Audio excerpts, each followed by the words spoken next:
and did a podcast, a white podcast. You sat your for almost 2 hours and didn't leave. and you talk. And the white folk asked you, was you a professional officer? Yeah. We would have never asked you that, nigga. We Right. got respect for you. Right. And you sat right there and you answered that question so eloquently, like it wasn't even disrespectful. And then I get to sit back and watch that. And what's the difference between them and us? Okay. Now I feel disrespect. Right. Don't do us like that. And it's still love, but nigga. Man, this whole DC Young Fly versus Rick Ross situation just turned into one of the funniest, most viral showdowns in hip-hop right now. After DC publicly called Ross a fraud during that wild live event, which already broke the internet, Rick Ross tried to clap back with his so-called boss response. But what happened next? DC lit him up all over again, and this time the internet completely melted down. It started when Rick Ross jumped online, trying to regain his image. He posted this calm, slow-talking video from inside his mansion, talking about how real bosses move. He had his shades on, gold chains shining, and a cigar in his hand like he was shooting another Wingstop commercial. He said, "Real bosses don't respond to clowns. We count money while they count views." He even threw a little jab, saying DC was a court jester who should thank him for free publicity. That might have sounded slick in his head, but the comments said otherwise. Fans flooded his page, clowning the whole vibe, calling him Rick Rehearsed, saying he looked nervous, not confident. You could tell the audience wasn't buying his calm boss act. And that's where DC came right back swinging. Within hours, he dropped a reaction video that had everybody crying laughing. He started by mocking Ross's voice, saying, "Boy, you sound like you reading a speech to yourself." Then he hit him with the knockout punch. You talk about being a boss, but real bosses don't gotta convince people they bosses. He started pacing around, acting out Ross's mannerisms, pretending to count fake money and polish imaginary cars, and the whole internet lost it. The clip hit every blog. The Shade Room, Hollywood Unlocked, academics, everybody posted it. What made it hit even harder was that DC wasn't angry. He was playful, but sharp. His delivery was pure comedy gold mixed with real talk. He said, "Ross out here flexing with 20 cars, but couldn't drive his ego through a drive-thru." Then he cracked, "You're supposed to be a boss, but every time you talk, you sound like an employee reading the mission statement." Fans went wild with memes, posting photos of Ross with fake job applications, editing his head onto Wingstop uniforms, and captioning "It fraud forever." Even celebrities jumped in. Lil Duval commented laughing emojis under DC's post, while 21 Savage reposted the clip with the caption, "DC undefeated." It was clear, DC wasn't just roasting Ross for clout. He was speaking from a real place, calling out fake confidence in the industry and showing that humor can cut deeper than anger. The fans loved it. The haters couldn't deny it. And Rick Ross, he went silent again. DC turned a serious moment into straight entertainment, but also truth-telling. He didn't just clown Rick Ross. He reminded everybody that being the boss means keeping it real, not hiding behind props and status. And once that video hit millions of views, it was over. DC had officially taken round 2 of this beef. Y'all had a chance to talk to Ross since he walked off on Man, y'all? we were just talking to Angie Martinez about that yesterday. We in Atlanta, so we run into him all the time. He Yeah. car shows. So it ain't never been no hard feeling. Yeah. I don't want to say no hard feeling. Yeah. I'm gonna say first of all, I don't give. Yeah. I get it. But I give a because Try to make you as a person. Yeah. We the type of people that will never bring up nothing that we feel like that can be diminished to your career or anything, nigga, because we some real niggas. Yeah. The moment you leave our show. After that viral roast, it was over for Ross online. The memes kept rolling in, and social media turned DC's response into a full-blown movement. Every clip, every remix, every edit had DC's voice echoing through the internet. You a boss, but can't even boss your own image. Fans were clowning so hard that Rick Ross challenge started trending, with people pretending to give fake motivational speeches in slow, raspy voices while holding chicken wings, or pretending to count fake stacks of money. The internet was ruthless. But what really made this situation explode was how DC kept his cool.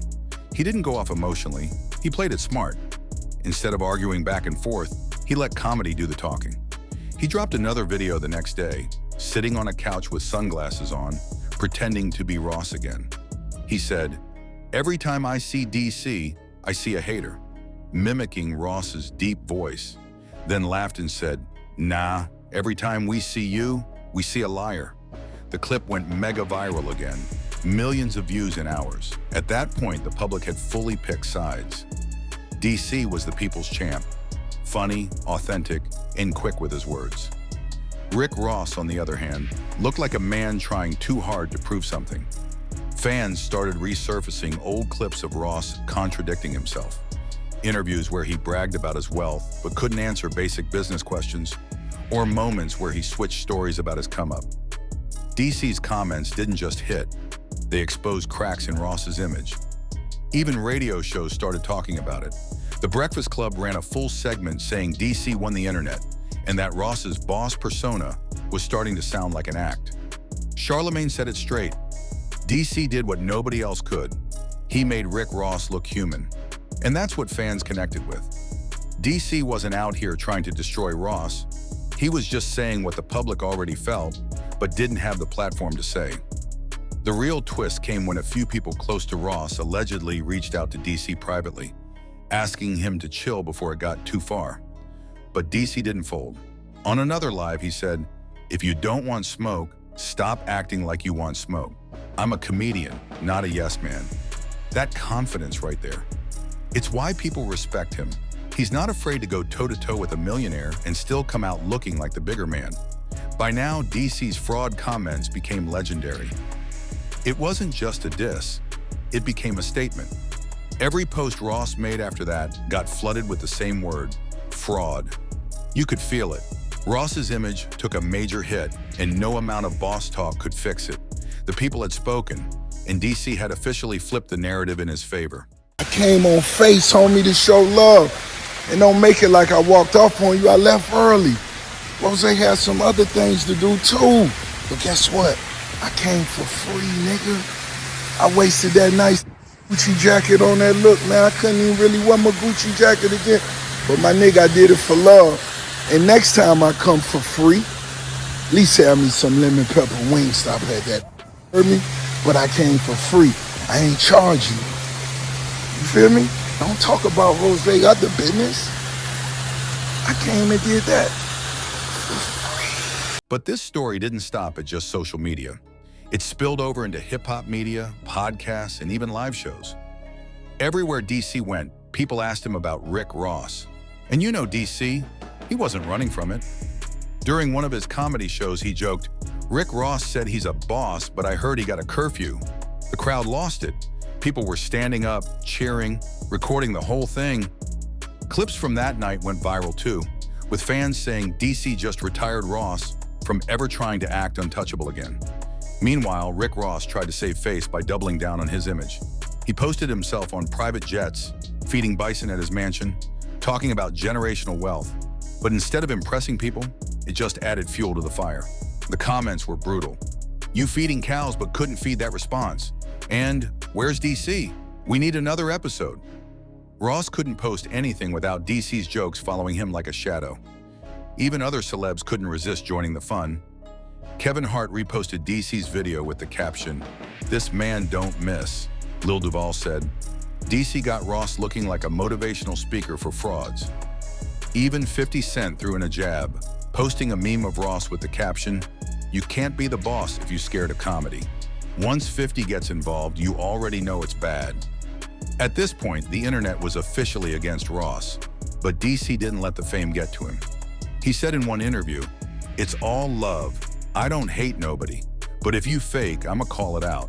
Simple as that." That's why his fans love him. He speaks how regular people feel. He's not trying to be perfect. He's just being honest in a world full of performers. The funniest part? Ross actually tried to clap back one more time, posting a picture with stacks of cash and captioning it, "Can't hear broke jokes over these hundreds." But it backfired instantly. People filled the comments with DC quotes and clown emojis. One fan wrote, "You got money, but DC got the moment." Another said, "Money can't buy authenticity, big fella."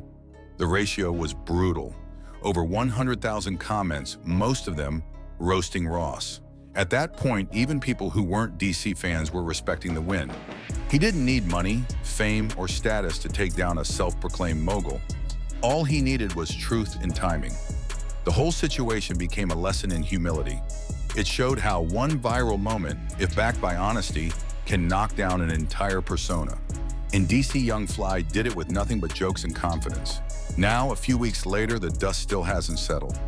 Rick Ross hasn't said much since, and when he does, it's always something safe. No more boss talk, no more "I'm untouchable." The man's image took a hit, and deep down, everyone knows DC did that. But DC didn't stop there. He used the moment to level up. He started booking bigger shows, getting calls from brands, and his social media numbers shot through the roof. What was supposed to be a feud turned into a career boost. During a podcast interview, DC said something that hit deep. "When you're real, you don't gotta prove it. The truth gonna echo louder than money ever will." That line went viral all over again, and fans said he officially closed the book on the Ross situation. Even people who used to clown him for being too goofy started calling him one of the most authentic voices in entertainment. Ross, on the other hand, has been quiet. Too quiet. Some insiders say he's still fuming behind the scenes, but publicly, he's staying low. His next few posts were about fitness, his businesses, and his mindset. But no matter what he says, people only remember one thing: DC made him look human, and that's something money can't erase. The internet crowned DC the winner. Every fan page, every meme account, every hip-hop blog agreed. Ross took the L. And what's wild is, DC never had to disrespect him personally. He didn't call him names or go after his past. He just highlighted how much of Ross's boss image felt like acting. He did it with humor, truth, and timing, and that's why the whole internet sided with him. Now fans are calling for DC to start his own show roasting celebrities. They want more of that raw, unfiltered energy. He's proven he can go viral just by being himself. The man didn't just win a beef, he showed that authenticity beats status every single time. At the end of the day, this moment wasn't just a win for DC, it was a cultural shift. It showed that no matter how rich or powerful someone seems, you can't fake realness. The people can see through it. And when someone like DC Young Fly steps up and calls it out with humor, it hits different. So yeah, DC didn't just clown Rick Ross. He humbled him, inspired a movement, and reminded the world that truth still runs the culture. And when the internet melts down like that, you already know, that's not just a roast, that's a revolution in real time.